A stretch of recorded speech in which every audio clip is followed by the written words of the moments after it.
Are you my best friend? Are you my best friend?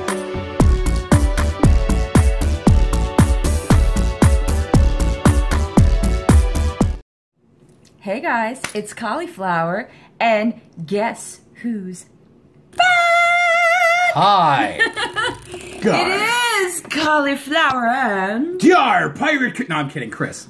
How you doing? So we're back with Choly Chats. I told you guys that we would be shooting Choly Chats again, so we are back from hiatus. Sup? So Chris, how does it feel to be back from hiatus? Oh, it's great. It's great to be back, Dawn. Look at this. He's got I got my soul patch going on here. His Persian rug going on. It's more like my Austin Powers thing going on here, because from like up top here and like down, I have nothing else. It's just this. So anyway, we had something planned for tonight, but actually I'm making an exception because I did say in my Friday freebies video that I wanted you guys to come up with some Q&A questions, but since it's kind of like new that I threw it at you that we were back, I'm gonna wait until we get a bunch of them. But I figured that we would answer one question because it was a good one, and it comes from my friend, our friend, Niki Murphy.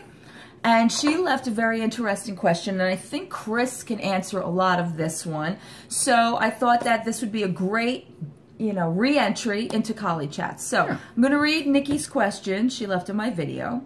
And she said, my questions for Chris are, what have you learned from this experience, good and bad, and just in general, how are you?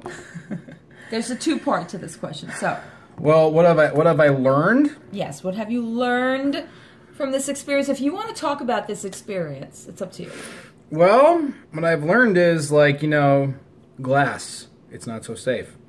And also that, I don't know, like, you know, it's like, let me just put it this way, it's a wake-up call. It was a wake-up call. That's all I'm going to say. I'm not going to get into detail. Those of you who are close to Dawn probably already know, so that's all I'm going to say. And another thing, how am I doing?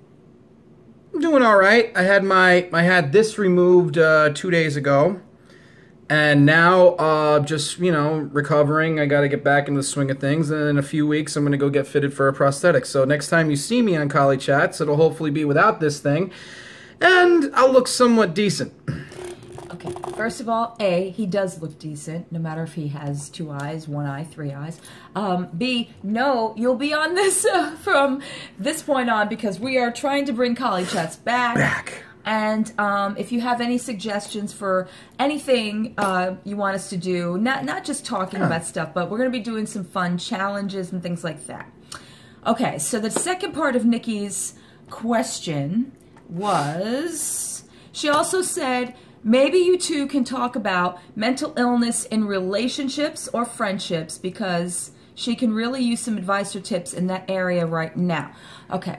So Niki, I think what Niki was saying as far as advice about relationships and mental illness is, as you know, okay, Chris also suffers from bipolar disorder, and sometimes you can have what's called rapid cycling, or what I call in a manic state, which means that your mind is pretty much on a constant, almost like a hamster, on a running wheel. It keeps going. It keeps going. Point of view as far as dealing with when you have those types of thoughts.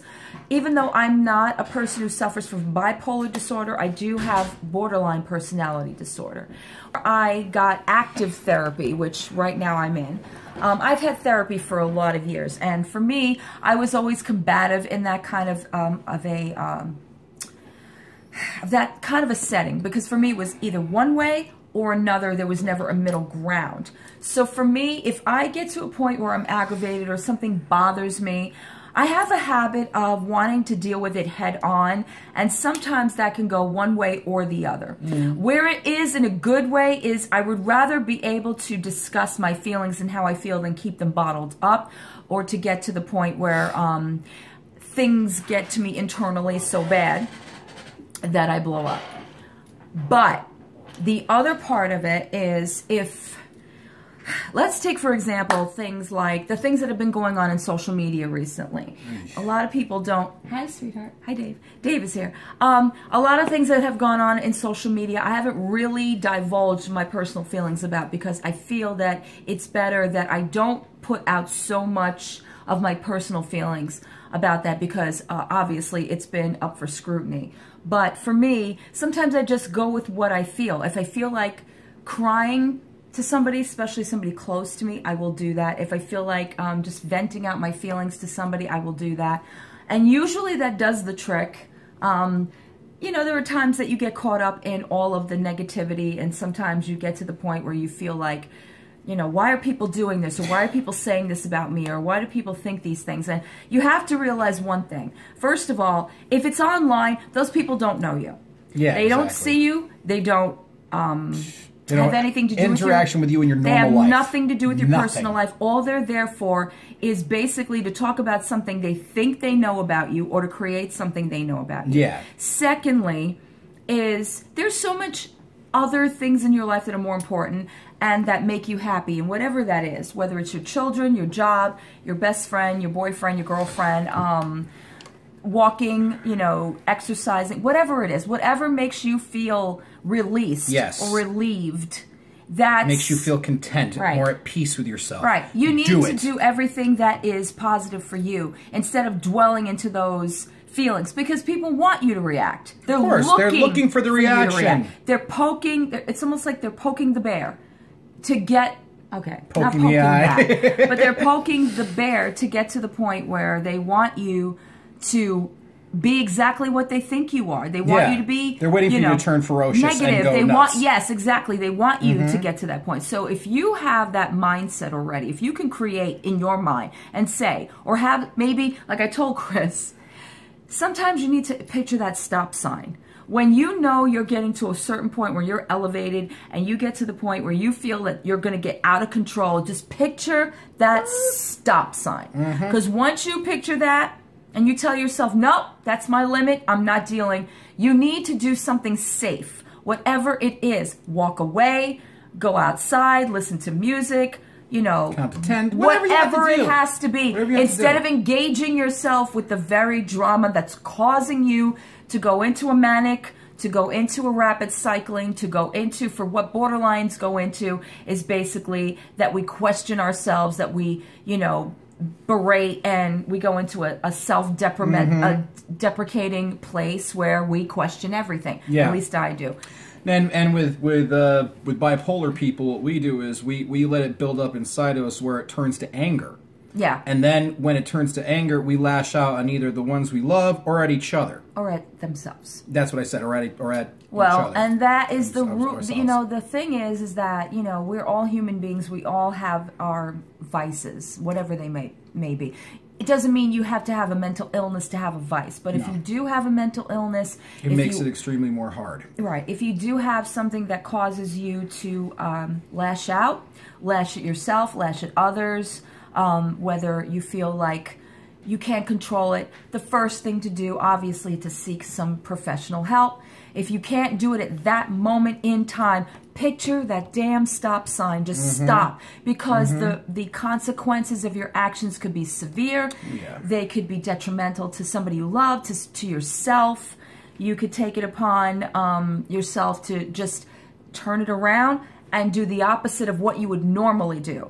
It's like when you're a kid and you rebel against your parents because whatever your parents say, you're like, yeah, I don't want to hear it. Pretend that you're in that position at that point, saying, they expect me to act this way. Let me act the opposite way. I do what I want. Exactly. But don't act upon the anger. Don't act upon the anxiety. Don't act upon the high level of, you know, just like you want to jump down somebody's throat. And believe me, I know it's difficult. It's a cycle. The consequence of that action causes a harder reaction. Fear leads to anger. Anger leads to hate. And hate leads to suffering. That's it. So, yeah. All right. So, that's it for this week's Choly Chats. Yep. We are back. We're kind of jumping. We're just like, you know, easing ourselves back into it. We're putting our tiptoes in the water kind of a thing. It's still a little cold, so we're just getting used to it. Kind kind of getting used to it. But we do have some challenges coming up. Yep. We will be doing one 80s. I love the 80s. We will be tasting 80s candies, and we'll be doing some other challenges. Dave is laughing at us. Dave's making Dave noises in the doesn't know background. He's that. like, Dave doesn't he's know that interesting. he will be in. He'll be in future videos. videos. He doesn't Yes, know that, yes, but he will. Be. All right, so that's it for this week's Choly Chats. Thank Have you. a nice weekend, everybody. Thank you, and thank Niki, and thanks, for your Niki. question. And I'd also like to take a personal note to thank all the people who have been praying and wishing me well. Thank you very much, and God bless you both. And you guys, we will be doing more questions. So if you have any Q&A questions for either one of us or for just Chris or just me, leave them at the bottom, and we will see you soon. Bye.